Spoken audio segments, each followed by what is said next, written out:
Muraho neza nk'ibisanzwe muri kumwe n'umubyaza Dorcas, tugiye gusubiza ikibazo ababyeyi bambajije kigira giti: ese agapira ko mu kaboko gahera mu mubiri? Iyo tuvuze agapira ko mu kaboko, ubwo twagiye muri gahunda yo kuboneza urubyaro. Ni agapira gakoreshwa mu kuboneza urubyaro. Gumana natwe rero kugira ngo usobanukirwe byimbitse, tumenye uko bigenda. Ubundi rero nsubiza icyo kibazo, ubusanzwe habaho amoko abiri y'udupira two mu kaboko. Haba agapira ko mu kaboko k'imyaka 3, hakaba n'ak'imyaka 5. Ak'imyaka 3 aba ari kamwe, noneho ak'imyaka 5 aba ari udupira tubiri. Ni udupira nk'uko muri kutubona ku mafoto t'uduparasitike tworoshye cyane. Aho dushyirwa munsi y'uruhu, hagati y'inyama n'uruhu niho tudushyira. Ikindi kandi tuba dukoranye imisemburo. Iyo misemburo niyo igenda ikakubuza gusama mu gihe cy'iyo myaka 5 ndetse n'3. Rero ubundi gashyirwa hagati y'inyama n'uruhu nk'uko nari maje kubivuga. Ubundi rero gashobora gutirimuka cyangwa se kakava aho kagiye byagenze bite. Icya mbere, umunasi cyangwa umubyaza bashobora kuba bagashyize bibeshye bakagashyira mu nyama, apana munsi y'uruhu. Iyo kagiye mu nyama nibwo gashobora gutirimuka kakajya, urumva mu nyama hari imitsi. Ikibazo gikomeye gashobora gutera, gashobora kwinjira mu mitsi kakagenda mu maraso, kakaba kagera mu bihaha, icyo twita pulmonary embolism. Kagafunga ibihaha, umwuka n'ubu ukibasha gutambuka, bityo bikarangira ushobora no kuhasigariza ubuzima. Ariko ntabwo bikunda kubaho kenshi, kuko abaganga cyangwa se abaforomo baba barabaye trained, barahawe amahugurwa y'uburyo kagomba gushyirwamo. Kagashyirwa hagati y'inyama n'uruhu, ni munsi y'uruhu neza. Iyo ni ingaruka mbi ishobora guterwa n'uko kagiwemo nabi. Ikindi, gashobora kwimuka iyo wagashyize mu nyama, kubera uko ugenda ubyibuha,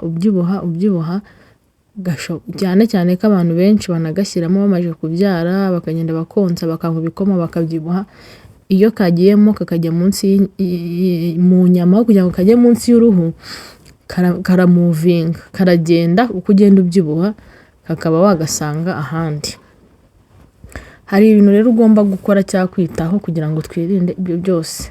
Cyangwa se niyo tutabyirinda ariko ukabimenya kare, bikamenyekana kare. Kuko iyo byamenyekanye kare, bagashaka aho kagiye bakaba bagakuramo. Ikintu cya mbere, kurikiza randevu muganga yaguhaye. Ababyeyi benshi bajya bakora amakosa, ubwo niba yashyizemo agapira k'imyaka 3, k'imyaka 5, akibwira ko azagaruka cyangwa se azasubira kwa muganga iyo myaka 3 cyangwa 5 irangiye. Ati byarangiye, nzasubirayo imyaka 3 irangiye. Oya, kurikiza randevu baguhaye, kuko muri iyo randevu niho bagufatira ibipimo byose, bakareba ko nta kibazo kaguteye, bakagufatira blood pressure, umuvuduko w'amaraso, bakareba ko ukiri muzima. Ikindi, bakanareba ko kakiri mu mwanya wako. Iyo rero ugiye ukahuga, ukibagirwa ko gafite cyangwa ukibagirwa randevu, ni hahandi nyine uzasanga kagiye cyangwa se katirimutse. Ikindi, nawe wakicekingira neza niba kakiri munsi y'uruhu. Akenshi iyo tumaze kugashyiramo, ababyeyi turamubwira ati koraho wumve, dore ngaha kuri kukumva, urakumva inyuma.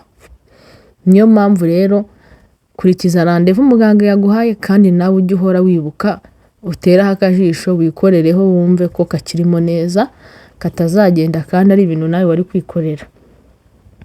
Rero ikindi ikindi ugomba kwitaho iyo tukimara kugashyiramo, urumva haba hari agasebe gatoya kanyuzemo kajyamo, muganga yagashyizemo neza munsi y'uruhu, ako gasebe ugomba kukarinda amazi, ukarekeraho igipfuko nibura icyumweru kugira ngo twirinde ama infection. Infection zirangwa n'iki? Kubona ibintu by'amashyira biri kuzamo, umva habanzamo utuzi, kumva hashyushye, kubona habaye umutuku, nabyo ni ikimenyetso cy'uko ka kenge twaciye dushyiramo gashobora kuba kajemo ama infection. Ibyo biba mbere iyo kakijyamo, ntabwo biba nyuma.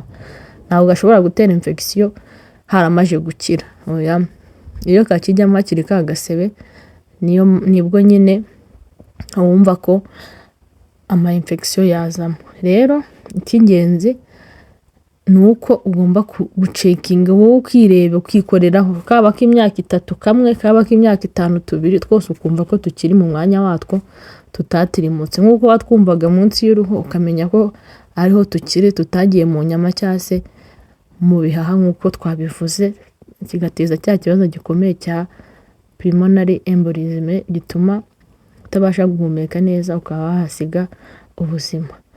Rero nizere ko musobanukiwe, kandi ibyo byose mugomba kubikurikiza kugira ngo hatazabaho ibibazo kandi mwaramenye, mwarasobanukiwe. Turi hano kubasobanurira neza. Ubuzima bw'umwana n'umubyeyi ni ku isonga. Muri kumwe n'umubyaza Dorcas, naho mu biganiro byacu by'ubutaha.